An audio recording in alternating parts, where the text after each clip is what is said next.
Hello students, मैं अंकुर बबेले आप सभी का स्वागत करता हूं मैग्नेट ब्रेन्स हिंदी पर। मैग्नेट ब्रेन्स हिंदी एक ऐसा प्लेटफॉर्म है जो हिंदी माध्यम की कक्षा 6 से लेकर कक्षा 12वीं तक का संपूर्ण पाठ्यक्रम बिल्कुल निःशुल्क में उपलब्ध करा रहा है। मैग्नेट ब्रेन्स मतलब है फ्री एजुकेशन, मतलब कि आपको यहां पर किसी प्रकार का कोई पेमेंट नहीं देना होता है, ना ही किसी प्रकार का कोई सब्सक्रिप्शन परचेज करना होता है। आपको सभी वीडियोस मिलते हैं बिल्कुल निःशुल्क, वो भी क्वालिटी कंटेंट के साथ। चलिए बात करते हैं कि हम इस वीडियो में क्या पढ़ेंगे। तो हमारा आज का वीडियो होने वाला है, इसमें हम एमसीक्यू मतलब कि हम ऑब्जेक्टिव टाइप क्वेश्चन या मल्टीपल चॉइस टाइप क्वेश्चंस को देखने वाले हैं। यहां पर ये जो ऑब्जेक्टिव टाइप क्वेश्चन होंगे ये आपकी कक्षा 10वीं के इतिहास के चैप्टर नंबर 3 भूमंडलीकृत विश्व का बनना, इस चैप्टर के ये क्वेश्चन हम कवर करने वाले हैं। तो हम इस चैप्टर के माध्यम से भी जहां जहां क्वेश्चन आएगा और कोई टॉपिक हमें लगता है कि थोड़ा सा समझना चाहिए, तो हम साथ में क्या करेंगे, क्वेश्चन के साथ आपको थोड़ी सी डिटेलिंग बताते चलेंगे, जिससे आप और आसानी से आपकी जो कॉन्सेप्ट बिल्डिंग है वो और मजबूत होती चले। अब पहला क्वेश्चन आपके सामने है। पहला क्वेश्चन क्या कहता है कि मानव अधिकार दिवस मानव अधिकार दिवस किस दिन मनाया जाता है। मानव अधिकार का क्या मतलब हो गया कि मानवों को दिए गए जो अधिकार हैं उनके लिए कौन सा दिन निर्धारित किया गया है या उनके लिए कौन सा दिन समर्पित किया गया है कि यह दिन मानव अधिकार दिवस के रूप में मनाया जाएगा। 4 ऑप्शन है, 10 जनवरी, 10 अगस्त, 10 दिसंबर और 10 जुलाई। इन चारों में से बताना है कि किस दिन को मनाया जाता है। तो सही जवाब है आपका 10 दिसंबर के दिन मानव अधिकार दिवस को मनाते हैं, है ना। अब कुछ लोग आप सोचेंगे कि सर ये तो हमारे चैप्टर में था नहीं। देखिए हमारे में क्या था, लेबर वाली बात थी ना, हमारे में श्रम वाली बातें भी हम देखेंगे यहां पर। तो इस कारण से हम मानव अधिकारों की बात करेंगे, इसलिए ये वाला क्वेश्चन भी ले लिया है कि भाई मानव अधिकार दिवस कब मनाया जाता है। 10 दिसंबर को आपका मानव अधिकार दिवस मनाया जाता है। अगले प्रश्न की तरफ चलते हैं। प्रश्न नंबर 2 क्या कहता है, प्रश्न नंबर 2 कि विश्व व्यापार संगठन जिसको WTO कहा जाता है, इस WTO की स्थापना कब की गई थी, आपको बताना है।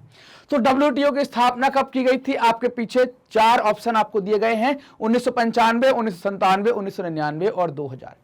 WTO की स्थापना की गई थी किसकी जगह पर, एक गैट नाम का ऑर्गेनाइजेशन था, है ना, एक गैट नाम का ऑर्गेनाइजेशन था, इसके स्थान पर WTO बनाया गया।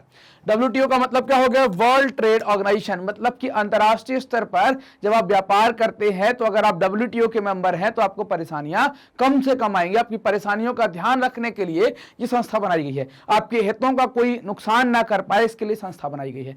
कब स्थापना की गई इस संस्था की, तो इसने जगह ली गैट की 1995 में, मतलब WTO कब बना, 1995 में बना हुआ था, है ना। अगले प्रश्न की तरफ चलते हैं। प्रश्न नंबर 13, 1785 में सूत काटने वाली नई मशीन का आविष्कार किसने किया था। सूत काटने का मतलब क्या होता है, गांधी जी को चरखा चलाते हुए देखा ना, वो सूत काटना कहलाता है। आप देखते हैं ना कि वो थोड़ा थोड़ा कपास मिला मिला के उसमें घुमा घुमा के धागा तैयार करते जाते हैं और फिर उस धागा जिसको आप सूत कहते हैं उस सूत से कपड़ा तैयार करते हैं। तो सूत काटने की नई मशीन मतलब मॉडर्न मशीन किसने बनाई है, 4 ऑप्शन है, हारग्रीव्स, रिडले, स्टैनली और जोहान। इनमें से एक बताना है किसके द्वारा बनाई गई है। तो ये बनाई है हारग्रीव्स के द्वारा, ये मशीन तैयार की गई है। क्लियर। अगले प्रश्न की तरफ चलते हैं। प्रश्न नंबर 4 क्या कहता है, जीतने के लिए स्पेनिश सेनाओं के द्वारा प्रयोग किया गया सबसे शक्तिशाली हथियार कौन सा था। थल सेना, नौसेना, रासायनिक हथियार और कीटाणु। इन चारों में से कौन सा सही आंसर है आपको बताना है। हमने बात की थी कि जब स्पेनिश लोग अमेरिका में जा रहे थे तो अपने साथ ये क्या ले जा रहे थे, कीटाणु भी ले जा रहे थे। और इन कीटाणुओं का उपयोग किसमें करते थे, अपनी विजय में किया कर रहे थे। कैसे करते थे विजय में, जब कीटाणु हमला करेंगे, किस पर हमला करेंगे, वहां के लोकल लोग पर। कीटाणु ये देखकर हमला नहीं करते कि आप हमारे वाले हैं, हमको साथ में लेकर आए हैं तो हमें हमला नहीं करना है और हमें छोड़कर आए हैं तो हमला करना है, ऐसा नहीं करते। कीटाणु सब पर हमला करते हैं। लेकिन स्पेनिश लोगों को नुकसान क्यों नहीं हो रहा था, क्योंकि इनको बीमारी पहले हो चुकी थी, तो इनके शरीर में उस बीमारी के खिलाफ प्रतिरोधक क्षमता आ गई थी, प्रतिरोधी तंत्र इनका मजबूत हो चुका था। इसको आप प्रतिरक्षा तंत्र भी कहते हैं। लेकिन अमेरिका जो है दुनिया भर से कटा रहा, तो यहां के लोगों में यह प्रतिरक्षा तंत्र नहीं था। जैसे ही कीटाणुओं का हमला हुआ किस पर, अमेरिकियों पर, तो ये अमेरिकी क्या होने लगे, ये अमेरिकी बीमार होने लगते हैं। ये बीमार होने लगते हैं तो या तो मरने लगते हैं या शारीरिक रूप से कमजोर हो जाते हैं। तो कीटाणुओं ने समुदाय के समुदाय साफ कर दिए और ये मौका मिल गया स्पेनिश लोगों को, है ना। तो स्पेनिश लोगों के लिए हथियार क्या हो गया सबसे अच्छा, कीटाणु सबसे अच्छा हथियार हो जाता है। तो सही जवाब क्या हो जाएगा, कीटाणु सही जवाब हो जाएगा। क्लियर बात। अगले क्वेश्चन की तरफ चलते हैं। प्रश्न नंबर 5, निम्नलिखित में से कौन सी विशेषता सन 1929 में महामंदी की नहीं थी? 4 विशेषताएं पढ़ेंगे, फिर बताएंगे कौन विशेषता महामंदी की नहीं थी। कृषि उत्पादों की कीमतों में गिरावट, काफी संख्या में काफी लोग बेरोजगार हो गए थे, आय और व्यापार में काफी गिरावट, नए नए उद्योग स्थापित होने लगे थे। अब ये 4 में से आपको बताना है, तो आप एक तो ऐसा भी याद रख सकते हैं कि भाई जो अगर नहीं बनना तो जो सबसे अलग है वो कर सकते हैं। सब गिर रहा है बाकी ये उठ रहा है, तो ये भी हो सकता है आंसर। देखो महामंदी क्या थी, महामंदी में क्या हो रहा था, सब मंदा पड़ रहा था। मंदा मतलब क्या हो रहा था, सब गिरेगा, है ना, हर चीज की कीमत गिरेगी, है ना। लेकिन एक चीज बढ़ेगी जिसको आप क्या कहेंगे, बेरोजगारी, है ना। ये क्या बढ़ेगी, बेरोजगारी बढ़ेगी। और क्या बढ़ेगी, भुखमरी बढ़ेगी, है ना। और क्या बढ़ेगी, भुखमरी। ये चीजें क्या होती हैं, ये बढ़ेंगी। बाकी आपकी क्या होगी, आपकी आर्थिक गतिविधियां गिरेंगी, उत्पादों के दाम गिरेंगे, लोग बेरोजगार होंगे, तो बेरोजगारी की संख्या क्या होती है, बढ़ती है, ये हमने देख लिया। आय व्यापार में गिरावट आएगी। मंदी किसको कहते हैं, जब आपके 2 तिमाही में लगातार आपकी जीडीपी के अंदर गिरावट दर्ज की जाती है तो कह दिया जाता है कि वो देश मंदी के दौर में चला गया है ना। तो मंदी क्या है कि आपकी व्यापारिक शिथिलता जब आ जाती है, आर्थिक शिथिलता आती है, तो आप क्या कह रहे हैं उसको, मंदी। मतलब लोगों की नौकरी जाना स्टार्ट हो जाती है, आपके उत्पाद बिकना कम स्टार्ट हो जाते हैं। तो उसी बात से समझ में आया कि जब उत्पाद बिकना कम स्टार्ट हो गए तो उद्योग स्थापित कैसे होंगे। तो कोई मूर्ख व्यक्ति होगा जो मंदी के दौर में कोई उद्योग स्थापित करने की कोशिश करेगा। अगर वो उस ट्रेंड पर नहीं है, सभी चीजों पर असर मंदी का पड़ा हुआ है, कोई सामान नहीं बिक रहा और आपने धंधा नया लगा दिया, आपने उद्योग नया लगा दिया, तो ये तो नुकसान होगा। तो ये महामंदी की क्या है, विशेषता नहीं हुआ करती थी, ये विशेषता नहीं थी। क्लियर। तो 4 ऑप्शन में से हमने एक निकाल लिया कि नए नए उद्योग स्थापित करना, ये महामंदी की विशेषता नहीं थी। विशेषताएं क्या थी, कृषि उत्पादों में गिरावट आ गई, लोग बेरोजगार होने लगे, भुखमरी बढ़ गई, आय व्यापार में गिरावट आ गई, ये सब उसकी विशेषताएं हुआ करती थी। अगला प्रश्न है प्रश्न नंबर 6। प्रथम 2 यूरोपीय देश जिन्होंने अमेरिका पर अधिकार किया। आपको बताना है कि वो देश जिनने अमेरिका के ऊपर अधिकार कर लिया। तो कैसे अधिकार करेंगे, तो पहले ये समझ लो आप। अमेरिका पर अधिकार करने के पीछे आप देखेंगे आपको 2 देश मिलेंगे, एक को कहेंगे स्पेन और दूसरा कहलाएगा जिसको कहेंगे पुर्तगाल। तो आंसर आपको समझ में आ गया होगा कि हमारा क्या होने वाला है, स्पेन और पुर्तगाल होने वाला है ना। तो आंसर क्या है आपका, स्पेन और पुर्तगाल। लेकिन कैसे किया होगा तो इसको आप समझ लेते हैं। ये 2 देश हैं जिनने क्या किया, समुद्री यात्राएं सबसे ज्यादा की थी, है ना। समुद्री मार्गों की खोज सबसे ज्यादा इनके द्वारा की गई। जैसे आप देखेंगे कोलंबस का आना, वास्को डी गामा का आना, है ना, ये सब क्या है, स्पेन और पुर्तगाल से संबंधित थे। तो ये समुद्री मार्गों की खोज की और इन लोगों के द्वारा ही सबसे पहली बार समुद्री मार्गों के द्वारा क्या खोजा गया था, अमेरिका खोजा गया था। इसी कारण से ये लोग कहां जाने लगे थे, अमेरिका जाना स्टार्ट कर देते हैं, वहां पर अपना उपनिवेश बनाना अमेरिका को स्टार्ट कर देते हैं। तो आंसर समझ में आ गया, क्या होगा, स्पेन और पुर्तगाल। जो पहले जाएगा वो पहले काम स्टार्ट करेगा, तो स्पेन और पुर्तगाल ने वहां पर काम स्टार्ट कर दिया था। अगला प्रश्न है आपके सामने प्रश्न नंबर 7। वह संक्रामक बीमारी जो यूरोपीय लोगों के साथ दक्षिण अमेरिका पहुंची, आपको बताना है। एड्स है, प्लेग है, चेचक है और हैजा है। इन चारों में से कौन सी बीमारी है। दक्षिण अमेरिका मतलब अपन ने बात की, अमेरिका अगर कोई भी आता है ना, अमेरिका कोई भी आता है, दक्षिण अमेरिका, उत्तर अमेरिका, लैटिन अमेरिका, मध्य अमेरिका, कुछ भी लिखकर आता है तो बीमारी पहुंची। ये बीमारी किसके साथ पहुंच रही थी अमेरिका में, तो स्पेन के लोग, या हम ऐसा कह दें कि यूरोपीय लोग लेकर जा रहे थे। कौन लेकर जा रहे थे, यूरोपीय लोग लेकर जा रहे थे। और इस बीमारी किस माध्यम से जा रही थी, तो कीटाणु के माध्यम से जा रही थी। मतलब कैसे जा रही थी, कीटाणु के माध्यम से जा रही थी। और कीटाणु किसका था, चेचक का था। चेचक एक ऐसी बीमारी है जिसको भारत में किस नाम से जानते हैं, माता के नाम से जानते हैं। छोटी माता और बड़ी माता है, स्मॉल पॉक्स और चिकन पॉक्स, ऐसे आपने नाम सुने होंगे। तो ये माता के नाम से जानी जाती है। तो इनके साथ ही बीमारी भारत में भी आई थी और इनके साथ ही बीमारी अमेरिका में भी गई थी। तो जहां जहां यूरोपियन गए उनके साथ ये बीमारी गई। और उसके साथ क्या हुआ कि लोगों को ये बीमारी होती है, लोग को बुखार आता है, वो मरना स्टार्ट हो जाते हैं या वो कमजोर होना स्टार्ट हो जाते हैं। इसका फायदा यूरोपियन कंपनी ने खूब उठाया हुआ था। तो कौन सी बीमारी हो जाएगी, तो ऑप्शन आपके सामने सही है, चेचक, है ना। तो सही बीमारी कौन सी है जो इनके साथ आई, सही ऑप्शन कौन सा हो गया, चेचक सही ऑप्शन हो जाता है। अगले प्रश्न की तरफ चलते हैं, प्रश्न नंबर 8। वह उद्योगपति जिसने 1920 के दशक में लागत को कम करने का निर्णय लिया। लागत को कम करने का निर्णय कैसे लिया था उद्योगपति ने, तो उद्योगपति का नाम तो आप देख लीजिए यहां से। 4 ऑप्शन है, बिल गेट्स, जेबी फुलटन, हेनरी फोर्ड और एंड्रयू कार्नेगी। इन चारों में से कौन सा वो व्यक्ति है जिसने लागत को कम करने का निर्णय लिया। उस व्यक्ति का नाम है हेनरी फोर्ड। तो ऑप्शन नंबर सी सही है। हेनरी फोर्ड कौन है, फोर्ड कंपनी जो है उसके संस्थापक हैं। फोर्ड कंपनी के क्या है, संस्थापक हैं।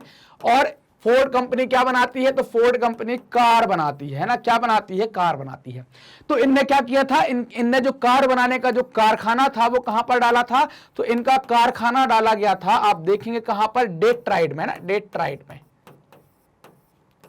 डेट्राइट में, इसको ऐसा भी लिखते हैं या भी कर देते हैं, डेट्राइट में। डेट्राइट में इन्हें अपना कारखाना डाला और इस कारखाने में इन्हें किस चीज का उपयोग किया था? इस कारखाने में ये उपयोग करते हैं असेंबली लाइन का, है ना, असेंबली लाइन का। किसका? असेंबली लाइन का, असेंबली लाइन का ये उपयोग करते हैं। क्लियर? तो असेंबली लाइन का इनके द्वारा ये उपयोग किया जाता है, जिसमें क्या हो रहा था कि भाई लोगों की कीमत तो बढ़ा दी, मतलब दाम तो बढ़ा दिए मजदूरी के, लेकिन प्रोडक्शन इतना ज्यादा रखा कि अपने आप कीमत कम क्या हो जाती? कीमत कम हो जाती है। यहां पर गाड़ी आप देखेंगे लगभग 3 मिनट में एक गाड़ी तैयार कर देते थे, ये इतना तेज प्रोडक्शन यहां पर हो गया। तो कीमत, लागत की कीमत कम करने वाले व्यक्ति कौन है? Henry Ford. इन्हें टेक्निकल इंस्ट्रूमेंट लिए, तकनीकी का उपयोग किया और नई नई चीजें स्थापित कर दी। मॉडर्न कारखाना इन्हें बनाया था। इनकी नकल फिर पूरे, आप देखें, पूरे अमेरिका में हुई, फिर यूरोप में भी हुई और दुनिया भर में ऐसे ही इनके बेस पर अब अलग अलग तरीके से कारखाने सेट होते हैं। अगला प्रश्न है प्रश्न नंबर 9, आईएमएफ और विश्व बैंक ने कब से औपचारिक रूप से कार्य आरंभ किया? मतलब इन्हें काम कब से स्टार्ट कर दिया? आईएमएफ मतलब क्या हो गया? इंटरनेशनल मॉनेटरी फंड हो जाएगा, अंतरराष्ट्रीय मौद्रिक, है ना, मौद्रिक फंड जो कहलाता है वो हो जाएगा आपका, और दूसरा वर्ल्ड बैंक या विश्व बैंक की बात की गई। तो अब इसने, ये दोनों जो संस्थान है ये कैसे बने थे? तो आपको पता है कि जुलाई 1944 में एक सम्मेलन हुआ था जिसको कहते हैं ब्रेटन वुड्स सम्मेलन। क्या कहते हैं? ब्रेटन वुड्स सम्मेलन। इस ब्रेटन वुड्स सम्मेलन से ही क्या हुआ था? ये दो चीजें निकल कर आई थी, आईएमएफ और दूसरी चीज निकल कर आई थी वर्ल्ड बैंक। आईएमएफ और वर्ल्ड बैंक को, दोनों को अगर हम मिलाकर बात करते हैं तो इनको क्या कहते हैं? ट्विंस ऑफ ब्रेटन वुड्स कहलाता है, या जुड़वा कहलाती हैं। ब्रेटन वुड्स की क्या कहलाती हैं? जुड़वा कहलाती हैं। ये यहां पर इनको कहा गया था। तो ये बन तो गया था 44 में, लेकिन इन्होंने ऑफिशियली काम कब से, औपचारिक रूप से काम कब स्टार्ट किया? 4 ऑप्शन है, 1947, 1945, 1946, 1948। इन चारों में से एक ऑप्शन आपको बताना है। तो सही जवाब है 1947 में। 1947 से ये क्या करते हैं? सही तरीके से काम करना स्टार्ट कर देते हैं। अगले प्रश्न की तरफ चलते हैं। प्रश्न नंबर 10 क्या कहता है? निम्नलिखित में से किन राष्ट्रों को मित्र राष्ट्रों में शामिल किया गया है? यह आपको बताना है। ऑप्शन है आपके पास 4, पुर्तगाल, स्पेन, स्वीडन, ब्रिटेन, फ्रांस और रूस, जर्मनी, ऑस्ट्रिया, हंगरी, है ना, जर्मनी, ऑस्ट्रिया, हंगरी, तुर्की, ये ऑस्ट्रेलिया नहीं है, ऑस्ट्रिया है ना, इटली, नीदरलैंड और रोमानिया। इन चारों में से आपको बताना है, मित्र राष्ट्र की बात की गई है। तो आपके पास 2 विश्व युद्ध हुए हैं। प्रथम विश्व युद्ध हुआ है, इसमें 2 धड़े थे, एक को कहते हैं हम केंद्रीय शक्ति, क्या कहते हैं? केंद्रीय शक्ति, और दूसरा था जिसको कहते हैं क्या? मित्र राष्ट्र कहते हैं। क्या कहते हैं? मित्र राष्ट्र कहते हैं।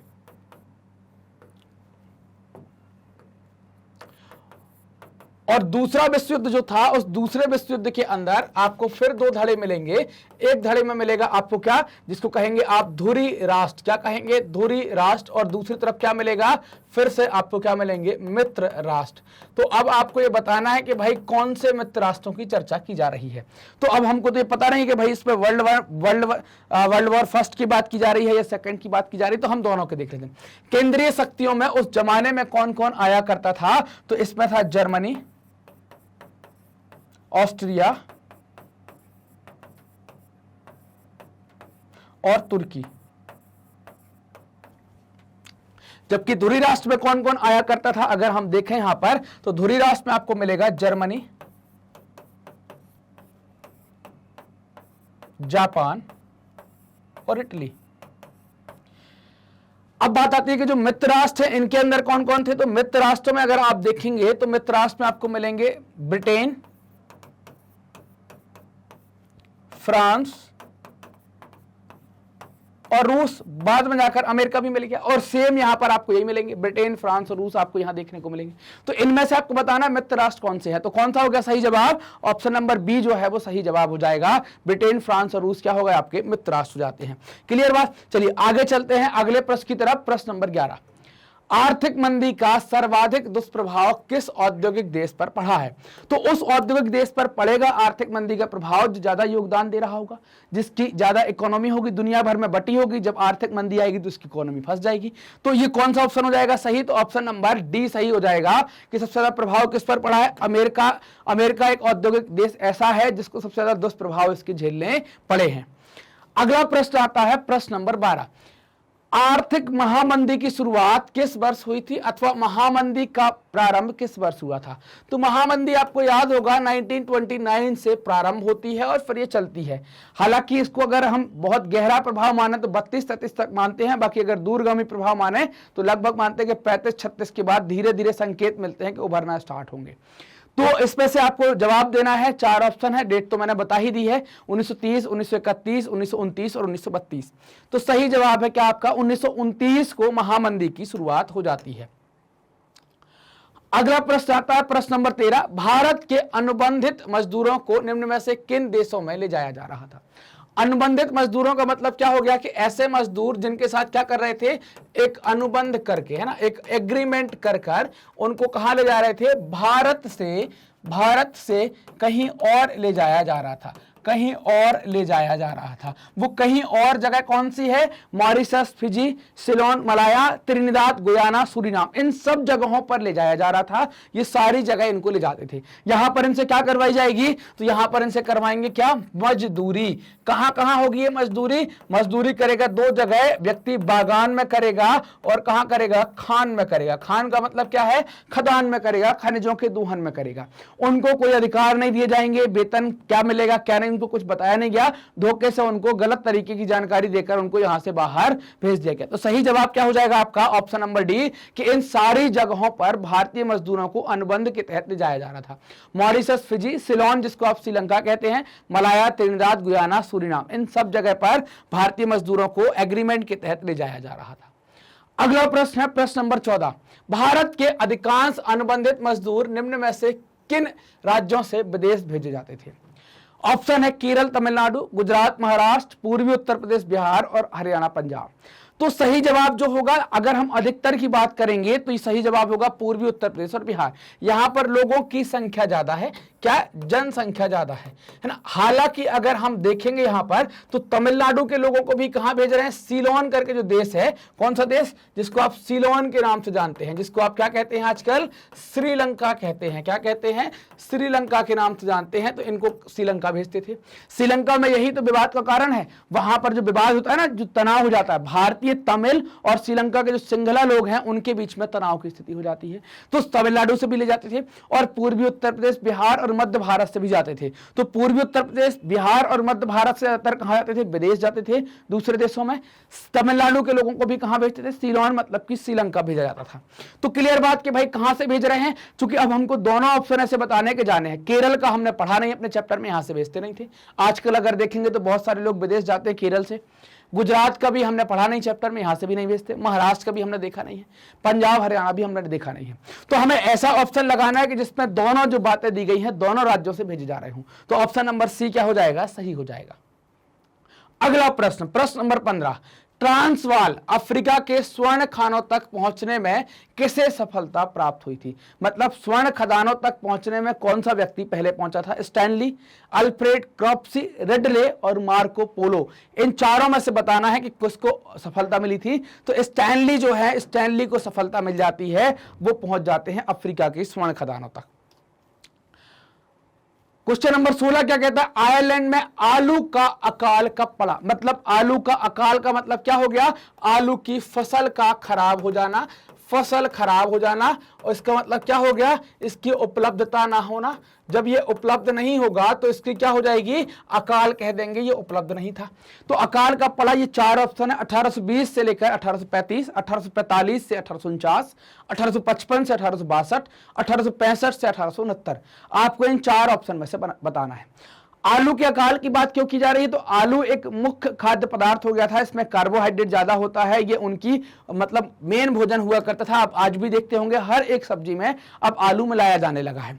तो सही जवाब जो है वो है आपका बी नंबर का, कि 1845 से 1849 का जो समय था, इस समय में आयरलैंड में अकाल हो गया था। मतलब फसल खराब हो गई थी, पैदावार कम हुई थी, तो आलू की उपलब्धता कम थी, लोग आलू को खा नहीं पा रहे थे। ये गरीब की थाली का वेटेज बढ़ाता था, गरीब की थाली का महत्व बढ़ाता था, उनकी कैलोरी के काउंट बढ़ाता था। वो उनको जैसे हमारे यहां पर कहते हैं ना कि 2200, 2400, 2100, 2400 ऐसा खाना चाहिए आपको, कि जो गांव में है उनको 2400 ऐसे कुछ कैलोरी खाना चाहिए। तो ऐसे ही कुछ कैलोरी अगर आपको आलू मिल जाता तो आपकी कैलोरी बढ़ जाती है। गरीब व्यक्ति बार बार पनीर और मीट खा नहीं सकता था, तो उसके लिए आलू बहुत आसान चीज हो गई थी, जो उसकी कैलोरी बढ़ाएगा या उससे कार्बोहाइड्रेट को बढ़ाएगा। अगला प्रश्न है रेंडर पेस्ट क्या है? आपको बताना है कि रेंडर पेस्ट क्या कहलाता है। तो रेंडर पेस्ट के बारे में आप जानते हैं कि एक प्रकार की बीमारी है। चूंकि हमें ऑप्शन से भी समझ में आ गया कि हर एक ऑप्शन में रोग रोग रोग रोग लिखा है, तो रेंडर पेस्ट दिमाग में बैठ गई कि ये बीमारी है। क्या है? मछली की बीमारी है, पुरुष की बीमारी है, पशु रोग है, स्त्री बीमारी है, ये हमको बताना है। तो रेंडर पेस्ट जो है वो क्या है? आपकी एक प्रकार की पशु बीमारी होती है। कैसी पशु बीमारी? इसको कहते हैं जानवरों का, या इसको कहते हैं मवेशी प्लेग कहते हैं। मवेशी प्लेग कहने के पीछे कारण क्या है? क्योंकि ये प्लेग के जैसे फैल रही थी जानवरों में, और जो भी जानवर इसके दायरे में आ रहे थे तो लगभग 90% जानवरों की क्या हो रही थी? मौत होती जाती थी। इससे अफ्रीका का जनजीवन प्रभावित हुआ था। अफ्रीका के समाज का दैनिक दिनचर्या या उनकी जो कमाने का तरीका है वो बड़ा प्रभावित, उनकी आजीविका बड़ी प्रभावित हो गई थी। अगला प्रश्न है प्रश्न नंबर 18, गेट की स्थापना कब हुई थी? है ना, गेट की स्थापना बताना है कि 1940, 42, 45 और 1947। तो गेट बनाया गया था द्वितीय विश्व युद्ध के बाद। तो द्वितीय विश्व युद्ध कब खत्म हुआ था? तो ये खत्म हुआ था, आप देखेंगे 1939 से 45 तक। तो खत्म होने के बाद बनाई गई है। तो खत्म होने के बाद बनाई गई, तो दो ऑप्शन तो कट गए कि भाई यहां तो नहीं होगा। अब कहां होगा? तो 1945 या 47 में से कोई एक होगा। तो ये सही जवाब क्या है? 1947 में गेट को बनाया गया था, गेट की स्थापना हो जाती है। गेट क्या करेगा? गेट का काम वही जो WTO कर रहा है, वही गेट का काम है। इसी गेट की जगह कौन बैठ जाता है? WTO बैठ जाता है। और हेडक्वार्टर क्या है WTO का? जेनेवा। अगला प्रश्न नंबर 19, क्रिस्टोफर कोलंबस गलती से, है ना, बाय मिस्टेक, जिस अज्ञात महाद्वीप पर पहुंच गया उसका नाम क्या था? आपको बताना है। वो गलती से पहुंचते हैं अमेरिका, है ना। तो चार ऑप्शनों में सही जवाब क्या हो जाएगा? अमेरिका। देखो कहानी जान लो, क्रिस्टोफर कोलंबस जो है वो कहां के लिए निकले थे?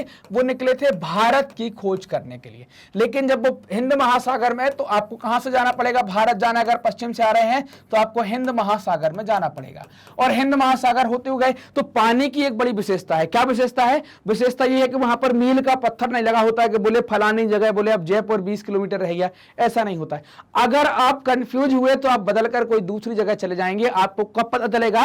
जब आप नई जगह पहुंच जाएंगे। तो ये भारत की खोज करने के लिए गए थे, लेकिन क्या होता है, जाते हैं भारत, जहाज मुड़ जाता है कहीं और। पहुंचना था भारत, यहां पर आप मान लें कि यहां पर हमारा देश है भारत, लेकिन यहां नहीं पहुंच पाते हैं, पानी में गुमराह हो जाते हैं और कुछ छोटे छोटे द्वीपों पर पहुंच जाते हैं। इन छोटे छोटे द्वीपों को इनने नाम दे दिया क्या? ये कहने लगे कि यही इंडिया है, ऐसा ये नाम दे देते हैं।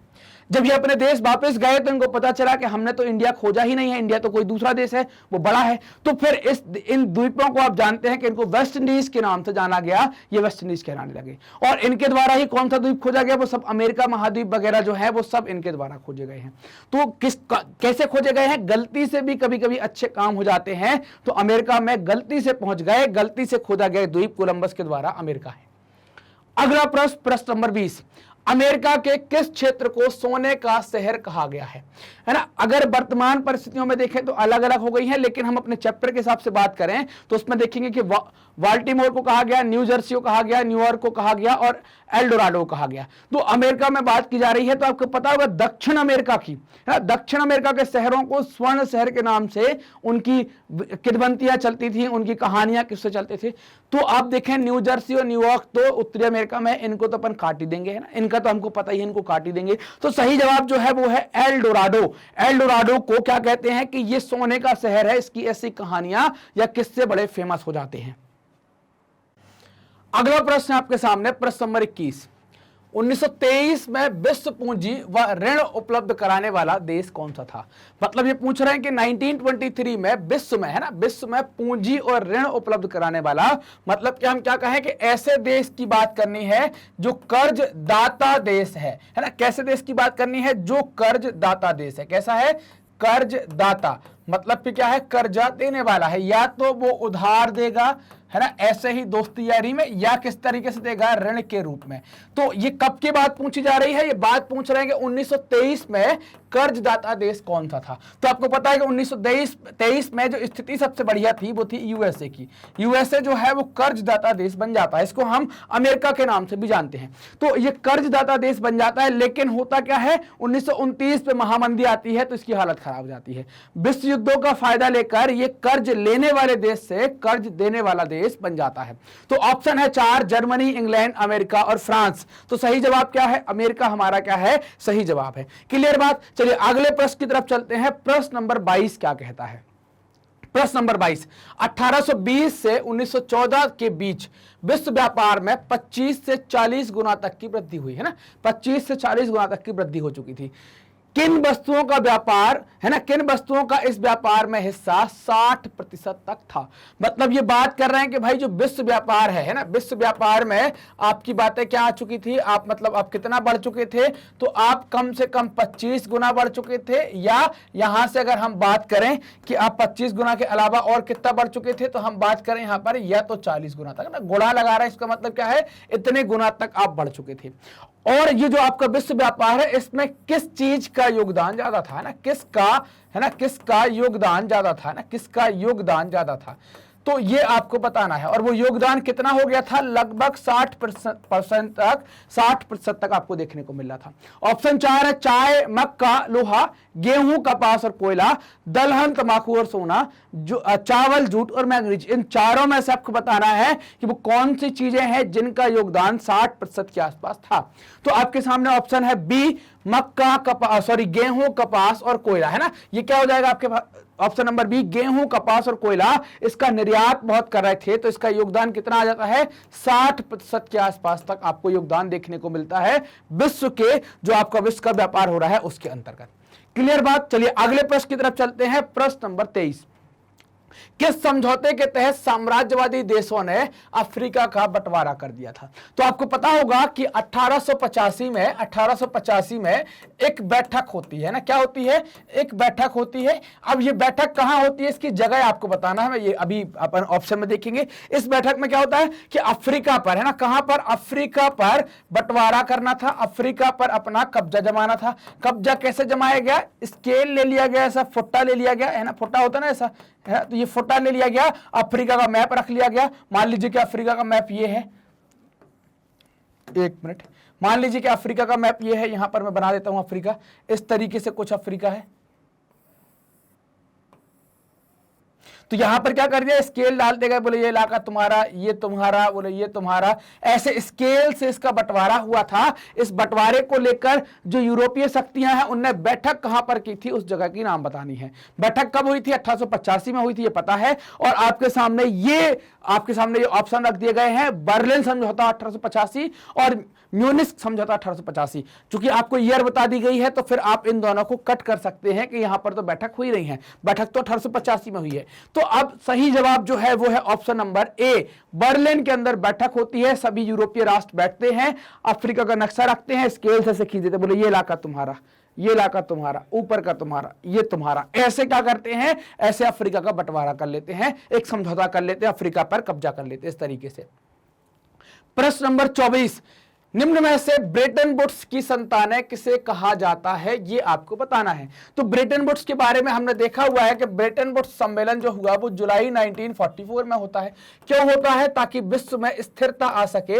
विश्व में क्या आ सके? स्थिरता। ये स्थिरता किसकी बात कर रहे हैं? ये आप किया जाए व्यापार में, इकोनॉमी में जो देश बढ़ रहे हैं उनके लिए।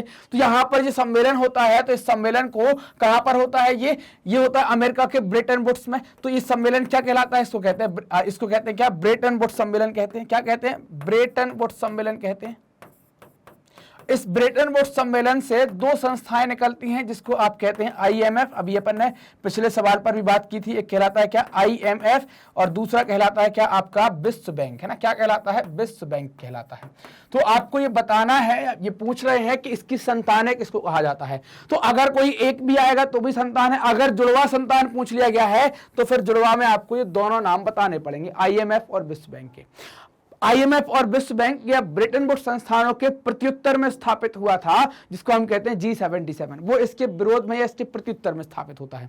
क्या है संतान? अंतर्राष्ट्रीय न्यायालय, यूरोपीय संघ नहीं है, संयुक्त राष्ट्र संघ या सुरक्षा परिषद ये भी नहीं है, विश्व व्यापार संगठन और अंतर्राष्ट्रीय स्वास्थ्य संगठन ये भी नहीं है, अंतर्राष्ट्रीय मुद्रा कोष और विश्व बैंक ये क्या है आपका? ये सही जवाब हो जाता है, यही आपका सही जवाब है। ये दो संस्थाएं स्थापित हुई थी ब्रेटन वुड्स सम्मेलन के बाद, इस कारण से इनको इनकी संतान भी कहते हैं। इनको हम क्या कह सकते हैं? जुड़वा भी कह सकते हैं। क्या कह सकते हैं?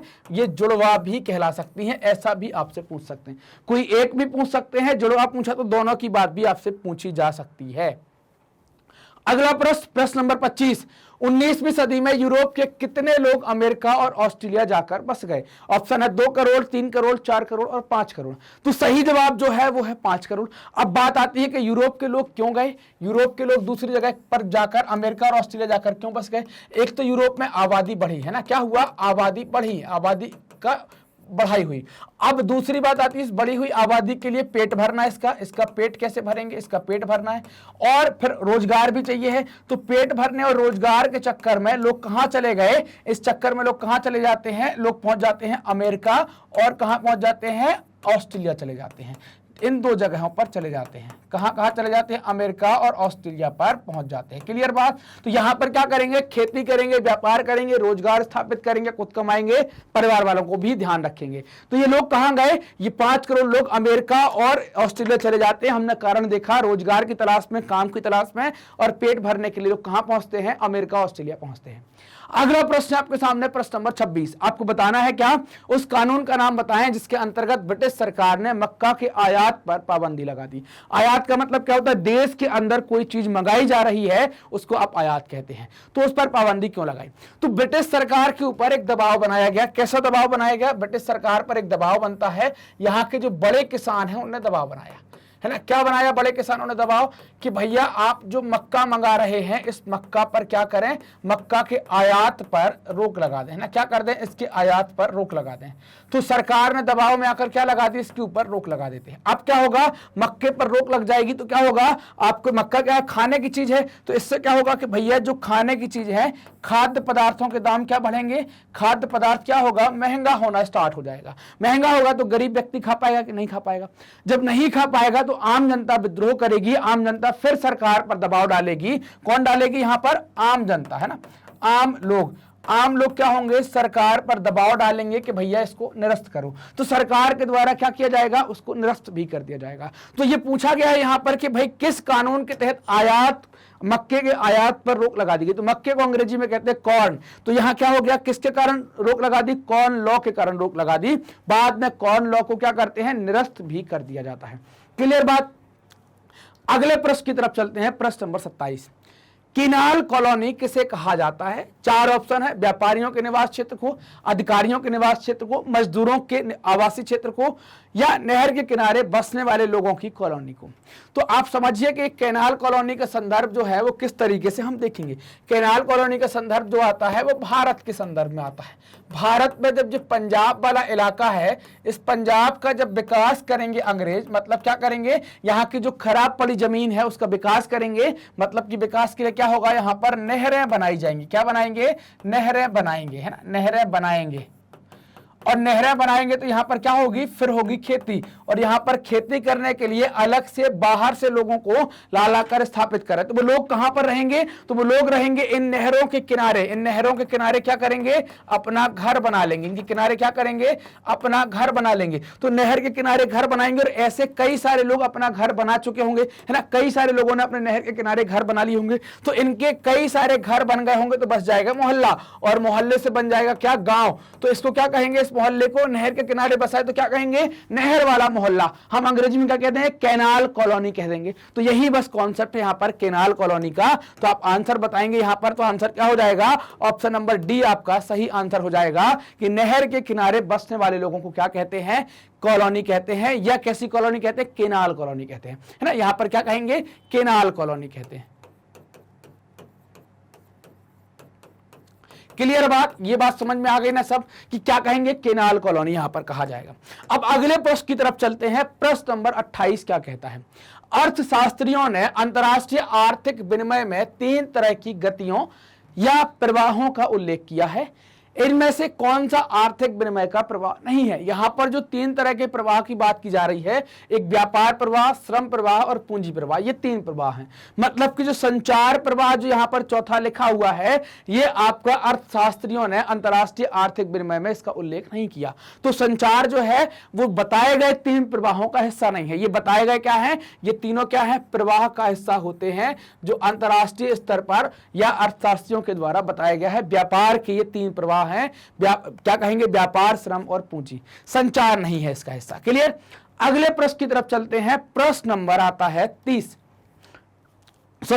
प्रश्न नंबर क्या आता है, 28 के बाद आएगा 29, है ना। तो 29 नंबर के प्रश्न में क्या कहा गया है, वे मार्ग जो न केवल एशिया के विशाल क्षेत्रों को आपस में जोड़ते थे बल्कि एशिया को यूरोप और उत्तरी अफ्रीका से भी जोड़ते थे, कहलाते थे। तो आपने देखा होता कि एक मार्ग जो था ऐसा कुछ स्टार्ट हो रहा था चीन से, और एक मार्ग भारत से स्टार्ट होकर ये मिल जा रहा था। ये रोड जो थे व्यापारिक रोड थे, इनको क्या कहते थे, रेशम मार्ग के नाम से जानते थे। क्यों कहते थे रेशम मार्ग, क्योंकि चीन का रेशम यहां पर आता था, चीनी रेशम यहां से जाया करता था। उसके साथ कई सारे और व्यापार भी होते थे जो एशिया को यूरोप और अफ्रीका और आप देखें उत्तरी अफ्रीका और अमेरिका तक ले जाता था, जोड़ने का काम करता था, व्यापार होता था। तो क्या कह देंगे, एक्सप्रेस वे। ये तो आजकल बनने लगे हैं, एक्सप्रेस वे नहीं कहलाएगा। चतुष्कोणीय सड़क मार्ग, ये भी अभी वर्तमान में मतलब आधुनिक भारत में बना है। रेशम मार्ग, ये सही बात है, रेशम मार्ग जो है वो सही जवाब हमारा होता है। अब आता है आपका प्रश्न नंबर 30। अगले प्रश्न पर जब हम आए 30वें पर, तो प्रश्न क्या कहता है, 18वीं सदी तक निम्न में से किन देशों को सर्वाधिक धनी देशों में गिना जाता था। तो आपको पता है कि भाई हमको भी क्या कहते हैं, सोने की चिड़िया कहते हैं। मतलब कि हमारा देश क्या कहलाता है, सोने की चिड़िया कहलाता है ना। हमको से जब मैं बोलूं तो मुझे मत समझ लेना कि सर सोने की चिड़िया है, हम अपने देश के बारे में बात कर रहे हैं कि हमारा देश क्या था, सोने की चिड़िया है। तो आपको ये 4 ऑप्शन बताए गए हैं, इटली, स्पेन, जापान, अमेरिका, चीन, भारत, फ्रांस, ब्रिटेन। हमने जाना कि हमने मारा एक तुक्का कि भाई भारत क्या है, सोने की चिड़िया है, यही होगा क्या। तो ये आप जानते हैं, आपने चैप्टर में पढ़ा भी है कि 18वीं सदी के पहले तक या 18वीं सदी तक चीन और भारत का दबदबा था एशिया के व्यापार में, और इनको धनी देशों में गिना जाता था।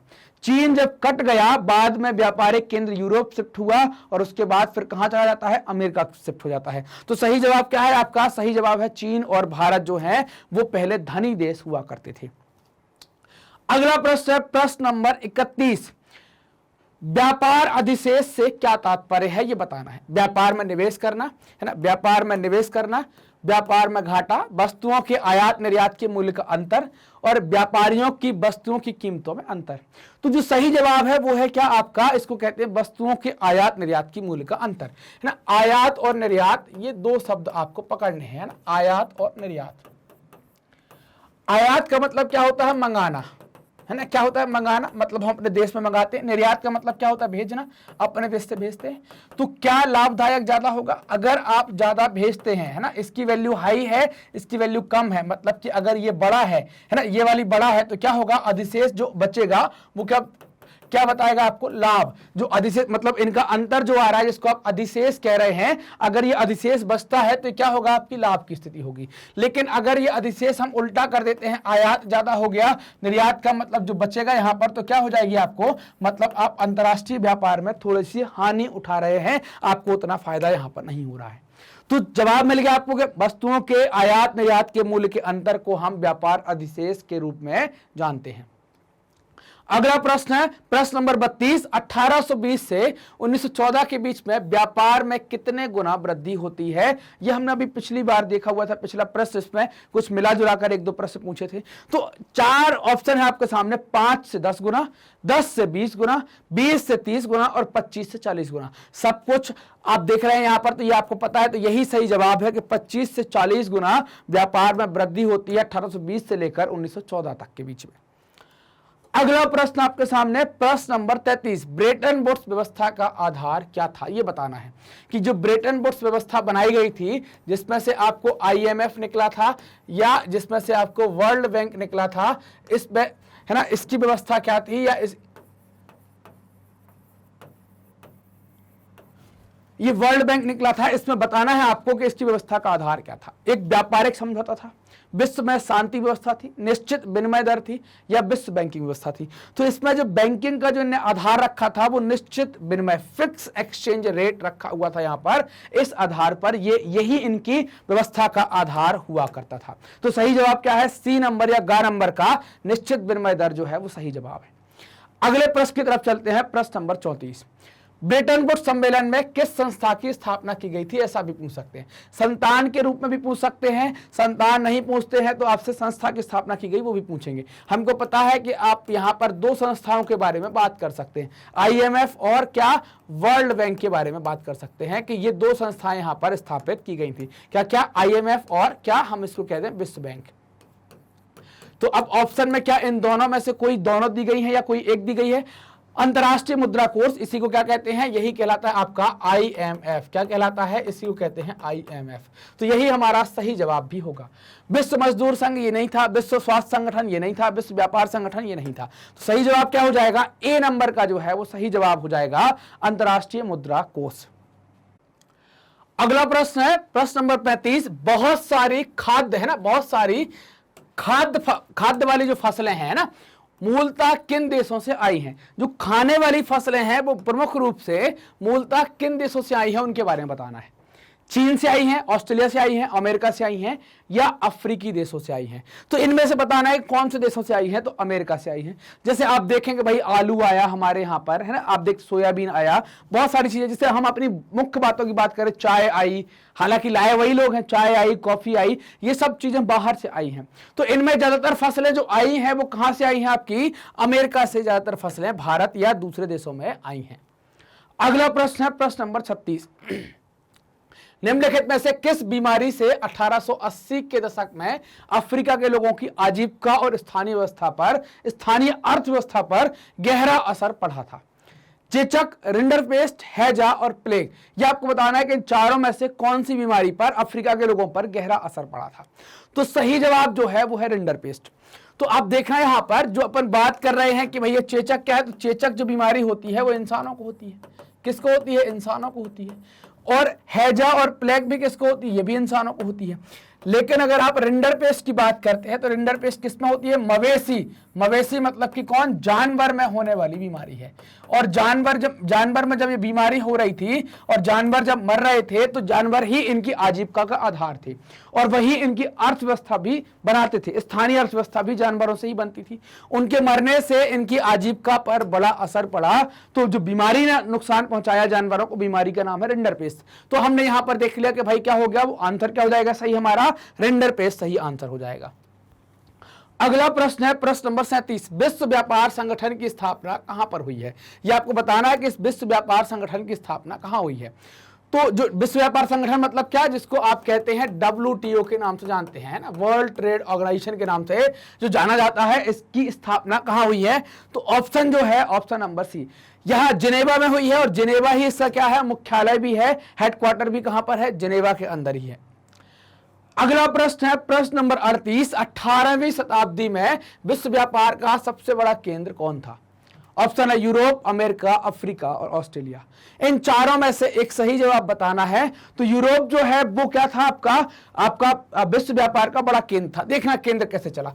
एशिया के अंदर अगर आप देखें या दक्षिण पूर्व एशिया में आप देखें तो यहां पर आपको चीन और भारत ये ताकत में मिलेंगे। और जैसे ही चीन ने कटना स्टार्ट कर दिया, क्या होगा, वो कटना स्टार्ट होगा, अलग होना स्टार्ट हो जाएगा, तो ये देश पड़ जाएगा भारत अकेला। भारत का अकेला पड़ जाएगा, फिर यहां की भी अपनी परिस्थितियां हो जाएंगी। तो आप देखेंगे कि इन दोनों 18वीं सदी तक हम जानते हैं कि भारत और चीन धनी देशों में से गिने गए हैं। तो इनके बाद क्या हो गया कि व्यापार का केंद्र जो है वो कहां शिफ्ट होने लगा, पश्चिमी देशों में शिफ्ट होने लगा। पश्चिमी देश का मतलब क्या हो गया, पश्चिमी देश का मतलब हो गया कि यूरोप जाने लगा। तो 18वीं सदी में जो व्यापार का केंद्र था वो क्या था, इसी कारण से यूरोप कहते हैं। यूरोप के बाद ये कहां चला गया है, अब अमेरिका है ना। अब कहां चला जाता है, अमेरिका में शिफ्ट हो जाता है। अब अमेरिका केंद्रित व्यापार होने लगा, डॉलर में व्यापार करना स्टार्ट कर दिया है। तो ये बात समझ में आ गई कि भाई पहले हमारा बोलबाला था, फिर पश्चिम में चला गया, फिर कहां चले जाते हैं, अमेरिका चले जाते हैं। अगले प्रश्न की तरफ चलते हैं, प्रश्न नंबर 39। रिंडरपेस्ट नामक पशुओं की बीमारी निम्नलिखित में से किस महाद्वीप में फैली थी? यूरोप में फैली थी, अफ्रीका में फैली थी, एशिया में फैली थी और अमेरिका में फैली थी। तो सही जवाब है कि यह बीमारी फैली थी अफ्रीका में, और यहां के जनजीवन को प्रभावित किया, यहां के लोगों की दैनिक दिनचर्या, उनकी स्थानीय अर्थव्यवस्था को चौपट कर देती है यह बीमारी। अगले प्रश्न की तरफ चलते हैं, प्रश्न नंबर 40। भारत से विदेशों को जाने वाले अनुबंधित श्रमिक कहलाते थे, इनको क्या कहते हैं? जो हमने देखा था ना, जो अनुबंधित श्रमिक भारत से अलग अलग जगह भेजे जा रहे हैं, इनको क्या कहते हैं ये बताया जाए ना, क्या कहते हैं, इनका संबोधन क्या है? तो इनको कहते हैं गिरमिटिया कहलाते हैं। ये आपसे 4 ऑप्शन है, गिरमिटिया, पूर्णकालिक, सफेदिया और एग्रीमेंट श्रमिक। तो इनको कहा जाता है गिरमिटिया कहलाते हैं ये लोग, इनको गिरमिटिया मजदूर कहा जाता है, क्योंकि जो एग्रीमेंट है वो भी गिरमिट एग्रीमेंट कहलाता है। इस कारण से मजदूर क्या कहलाते हैं, गिरमिटिया कहलाते हैं। अगला प्रश्न, प्रश्न नंबर 41। निम्नलिखित में से किन देशों के वर्ग को केंद्रीय शक्तियां कहा गया है? तो केंद्रीय शक्तियां बताना है, हमने बात कर ली थी पहले कि भाई केंद्रीय शक्तियां कौन हो सकती हैं। जर्मनी, रूस, फ्रांस ये है क्या? रूस, जर्मनी, ब्रिटेन ये है क्या? जर्मनी, ऑस्ट्रिया, हंगरी और ऑटोमन टर्की ये है क्या? और इनमें से कोई नहीं। तो सही जवाब जो है वो है जर्मनी, ऑस्ट्रिया, हंगरी और ऑटोमन टर्की। केंद्रीय शक्तियों की बात की गई है, तो आप किस युद्ध की बात कर रहे हैं? विश्व युद्ध प्रथम की बात कर रहे हैं। किसकी बात कर रहे हैं? विश्व युद्ध प्रथम की। अगर केंद्रीय शक्तियों की जगह यहां लिखा होता धुरी राष्ट्र, क्या लिखा होता? धुरी राष्ट्र, तो आप किसकी बात कर रहे होते? यहां पर आप बात करते विश्व युद्ध द्वितीय की। यहां पर विश्व युद्ध प्रथम में आपको मिलेंगे जर्मनी, है ना, जर्मनी, ऑस्ट्रिया और हंगरी। कौन कौन? जर्मनी, ऑस्ट्रिया और टर्की, है ना। ऑस्ट्रिया हंगरी अलग साम्राज्य है, ऑटोमन टर्की अलग साम्राज्य, तो ये 3 मिलेंगे। अगर हम धुरी राष्ट्रों में बात करेंगे तो जर्मनी, जापान और इटली, ये 3 देश आपको देखने को मिलेंगे यहां पर। तो अगर बात होती है केंद्रीय शक्तियों की तो हम समझ जाएंगे कि हम चले जाएंगे विश्व युद्ध प्रथम पर। अगर बात होती है धुरी राष्ट्रों की तो हम आ जाएंगे विश्व युद्ध द्वितीय पर। तो विश्व युद्ध प्रथम में जो केंद्रीय शक्तियां थी वो 3 थी और धुरी राष्ट्रों में भी 3 थे, लेकिन इनके नाम बदल जाएंगे। कॉमन आपको सिर्फ देखने को मिलेगा जर्मनी, है ना, जर्मनी आप पाएंगे कि ये कॉमन है। अगला क्वेश्चन, क्वेश्चन नंबर 42। निम्नलिखित में से कौन सी वैश्वीकरण विशेषता नहीं है ना, कौन सी वैश्वीकरण की विशेषता नहीं है, ग्लोबलाइजेशन की विशेषता नहीं है? देशों के बीच तीव्र तालमेल, वैश्वीकरण का तो कॉन्सेप्ट ही है। अगर हम देखें तो वैश्वीकरण का तो कॉन्सेप्ट ही है किस पर? एकीकरण पर चलता है। ये किस पर चलता है? एकीकरण पर चलता है। एकीकरण मतलब मेल मिलाप तेज होगा, तो ये तो है विशेषता। देशों के बीच अधिक वस्तुओं और सेवाओं का आदान प्रदान, एकीकरण ज्यादा होगा तो व्यापार ज्यादा होगा, यह भी विशेषता है। आयात पर कर बढ़ाना, पता नहीं क्या है। देशों के बीच नौकरी, शिक्षा आदि के लिए लोगों का आना जाना, ये भी क्योंकि जुड़ गए हैं तो आएंगे जाएंगे। आयात के लिए कर बढ़ा देंगे तो व्यापार कैसे होगा? नहीं हो पाएगा, तो ये विशेषता नहीं होगी। तो सही जवाब भी क्या हो जाएगा आपका? ऑप्शन नंबर सी जो है वो सही जवाब हो जाएगा। आयात पर कर बढ़ाना ये आपके वैश्वीकरण की विशेषता नहीं है। अगले प्रश्न पर चलते हैं, प्रश्न नंबर 43। वैश्वीकरण आज मुख्य रूप से संदर्भित करता है, ये किस चीज को बताता है? व्यापार, काम की तलाश में लोगों का प्रवास, पूंजी व संचालन, एक आर्थिक प्रणाली जो पिछले 50 वर्षों में उभरी है, वैश्विक समाजों की बीच की सांस्कृतिक संबंध। तो ये है एक आर्थिक प्रणाली जो पिछले 50 वर्षों में अभी बनी है या और बनते जा रही है और परिपक्व होते चली जा रही है। तो ऑप्शन नंबर सी या ग नंबर का क्या हो जाएगा? सही।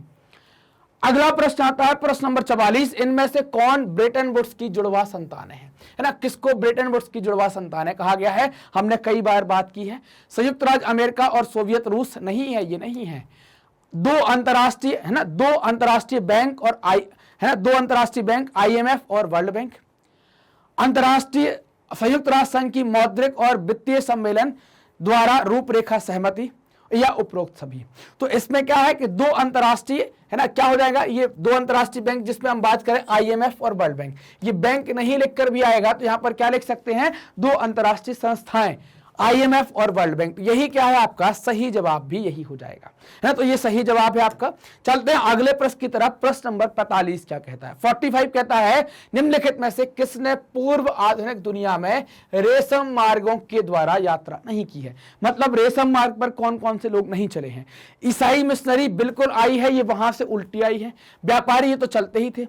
पर्यटक इनका पता नहीं। मुस्लिम प्रचारक ये भी आए, पर्यटक कभी नहीं आए हैं। तो ये वाला जो जवाब होगा ये सही जवाब आपका हो जाएगा, है ना। ये क्या हो जाएगा आपका सही जवाब हो जाएगा, ठीक।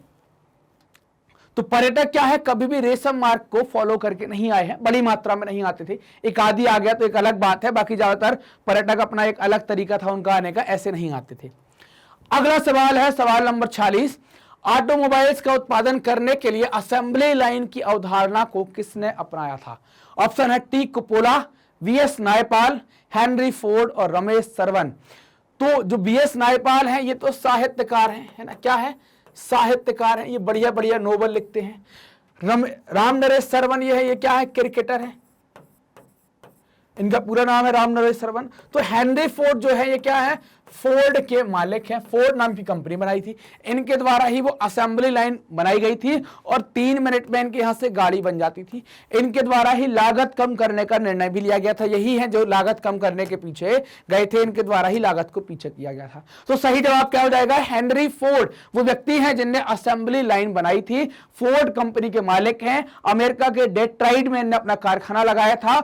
वाशिंगटन के बूचड़ खाने से इनको प्रेरणा आई थी और इन्हें एक असेंबली लाइन तैयार की थी और उस असेंबली लाइन से गाड़ी बनवाते थे। उस पर वर्कर को एक ही काम बार बार करना पड़ता है, काम नहीं बदलता था। इससे क्या हुआ, इनके उत्पादन की गति बढ़ गई और 3 मिनट में एक कार तैयार कर देते थे। अगला सवाल सवाल नंबर 47 है निम्नलिखित में से कौन सा कथन बड़े पैमाने पर उत्पादन के लिए सत्य नहीं है। मतलब इसमें हमें बड़े पैमाने के लिए जो कथन दिए गए हैं उनसे असत्य छांटना है। माल की कम लागत और कीमतें, तनाव मुक्त काम करना, प्रति श्रमिक उत्पादन में वृद्धि, असेंबली लाइन प्रोडक्शन। तो बड़े उत्पादन पर असेंबली लाइन प्रोडक्शन है तभी हो पाएगा। माल की लागत कम हो जाएगी और कीमतें भी घट जाएंगी। प्रति श्रमिक उत्पादन भी बढ़ जाएगा, हर एक श्रमिक के हिसाब से देखेंगे तो पर लेबर जो आपका प्रोडक्शन आएगा वो भी ज्यादा है। यहां पर जो बात है यहां पर तनाव मुक्त नहीं है, लेबर को बड़ा काम करना पड़ रहा था, बहुत तेजी से काम करना पड़ रहा है। तो जो आपका जवाब सही है वो है बी, यहां पर तनाव मुक्त नहीं है। बड़े बृहद पैमाने पर या जो बड़े पैमाने पर उत्पादन के लिए जो सत्य नहीं है वो ये है कि तनाव मुक्त काम करना, ये सत्य नहीं। यहां पर तनाव तो होता था, परेशानियां तो आती थी। अगला सवाल है, अगला क्वेश्चन है प्रश्न नंबर 48। निम्नलिखित में से किस फसल की शुरुआत से यूरोपीय गरीब बेहतर खाने और अधिक समय तक जीवित रहने में सफल हुए। आलू, स्पेगेटी, है ना, स्पेगेटी इसको ऐसे भी लिखते हैं, स्पेगेटी, टमाटर और सोया। तो सही जवाब है आलू। हमने देखा था ना, अभी एक सवाल पढ़ा था, एक क्वेश्चन देखा था जिसमें हम बात कर रहे थे कि आयरलैंड में आलू का अकाल। आलू क्या है, आलू गरीबों के लिए एक बेहतर खाने की व्यवस्था थी और ये अधिक समय तक जीवित रखने में भी सफल हुए से क्या हुआ, उनको पर्याप्त मात्रा में फुल डाइट मिलने लगी जब से आलू आ जाता है। अगला प्रश्न है प्रश्न नंबर 49। निम्नलिखित में से किस शहर में 1885 में यूरोपीय शक्तियां अफ्रीका को आपस में बांटने के लिए मिली। ये भी हम बात कर चुके हैं। यहां पर जब 1885 में मिलती हैं तो क्या करती हैं भाई, बंटवारा कुछ इस तरीके से कर देती हैं कि फुटा रख के अफ्रीका को बांट देती हैं। वो जगह है, उस जगह का नाम है बर्लिन, है ना। तो सही जवाब क्या है, बर्लिन। अगला सवाल आता है, अगला प्रश्न है प्रश्न नंबर 50। विश्व व्यापार संगठन जिसको आप WTO के नाम से जानते हैं, इस WTO का मुख्यालय या इसकी स्थापना कहां पर हुई थी, है ना। स्थापना की जगह ऐसा सवाल तो आ गया है, इसकी जगह लिख सकते हैं मुख्यालय, है ना। क्या लिख सकते हैं, मुख्यालय कहां पर है, ये आ सकता है। तो मुख्यालय कहां पर है, तो इसका जो सही जवाब है वो क्या है आपका, जिनेवा के अंदर इसका मुख्यालय आपको देखने को मिलेगा। तो ये हमारे यहाँ पर MCQ जो है और जो आपके बहुविकल्पीय प्रकार के प्रश्न है वो हमने यहाँ पर कवर कर लिए हैं, उनको देख लिया है। 50 बहुविकल्पीय प्रश्न हमने कवर किए हैं। मैग्नेट ब्रेन्स ने आपकी सुविधा के लिए अपनी एक वेबसाइट बनाई है ताकि आप व्यवस्थित तरीके से पढ़ सकें, आपके समय की बर्बादी कम हो। वेबसाइट का उपयोग करने के लिए आप गूगल पर टाइप करें magnetbrains.com या आप सर्च बार में डायरेक्टली लिखें magnetbrains.com। आप वेबसाइट में प्रवेश करते ही पाएंगे कि आपको यहां पर एक कोर्सेज का ऑप्शन आएगा। कोर्सेज में आपको कई सारे कोर्स सेलेक्ट करने का ऑप्शन दिखेगा। आप जो भी कोर्स चुनना चाहते हैं वो चुन सकते हैं। जैसे आपने अभी हिंदी मीडियम चुन लिया मानता हूं मैं, तो आपने हिंदी मीडियम पर क्लिक किया, फिर आपको यहां पर क्लासेस चुनने का ऑप्शन आएगा। आप यहां से जिस भी क्लास के विद्यार्थी हैं वो क्लास चुन सकते हैं। मैंने माना कि आप कक्षा 10वीं के विद्यार्थी हैं, आपने कक्षा 10वीं पर क्लिक किया। जैसे ही आप क्लास 10 चुनते हैं तो आपके सामने सारे टीचर अवेलेबल हो जाते हैं। जो भी सब्जेक्ट आप देखना चाहते हैं आसानी से देख सकते हैं। अगर आप हिस्ट्री देखना चाह रहे हैं, सोशल साइंस देखना चाह रहे हैं, तो आपने सोशल साइंस में हिस्ट्री को चुना है, तो आपने यहां पर क्या किया, वॉच नाउ। आपकी बुक का नाम है भारत और समकालीन विश्व 2, तो आपने देखा कि यार यही हमारी किताब है। आपने क्या किया, वॉच नाउ पर क्लिक किया। ऐसे क्लिक करते ही क्या होगा, आपका चैप्टर वाइज आपका पूरा सिलेबस आ जाएगा। जिस चैप्टर पर जाना है उस पर क्लिक करो, उसका जो भी वीडियो देखना है उसको आप देख सकते हैं। उसके सामने ऐसा वॉच नाउ लिखा होगा। जैसे ही वॉच नाउ को आप दबाएंगे क्या हो जाएगा, वीडियो चल जाएगा। अगले वीडियो पर जाना है तो आप नेक्स्ट वीडियो के बटन का उपयोग करें और अगले वीडियो से भी अपना ज्ञान बढ़ाएं, अपनी पढ़ाई को जारी रखें, समय की बर्बादी को बचाएं। मैग्नेट ब्रेन्स हिंदी माध्यम के विद्यार्थियों के लिए कक्षा 6 से लेकर कक्षा 12वीं तक का संपूर्ण पाठ्यक्रम बिल्कुल निःशुल्क में उपलब्ध करा रहा है। ये वीडियो प्राप्त करने के लिए आपको करना क्या है, आप मैग्नेट ब्रेन्स हिंदी को सब्सक्राइब करें, जो भी वीडियोस आते हैं उनको लाइक करें, अपने दोस्तों में जमकर शेयर करें और कमेंट कर हमें भी बताएं कि आपको वीडियोस कैसे लग रहे हैं। धन्यवाद।